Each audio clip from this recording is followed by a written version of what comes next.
Basta masarap, kainin mo. Dito sa Tondo, malahiganting chicken fillet ang food trip pero swak pa rin sa budget. Eto sa Raycagues Best Tondo, located sa Herbosa Street, corner San Sebastian, Tondo, Manila. Pero bago ang lahat, huwag kalimutang mag-subscribe sa ating YouTube channel at mag-follow sa ating Facebook page. Kaya ano pa inaantay nyo? Tara, lamon na! At nandito ngayon tayo sa Herbosa Street, Canto San Sebastian.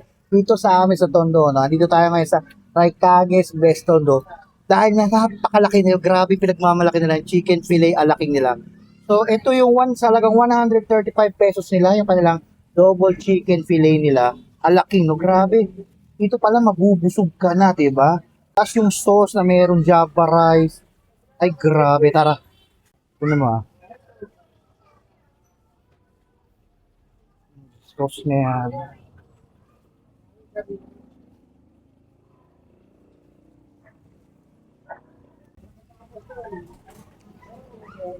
Napakalambot, malinamnam, hindi siya tuyo, no? At yung sauce niya, ang sarap na para sa alaking talaga. Talagang 135 pesos, kitang-kita naman sa laki. Hindi lang isang tao kayang kumain nito.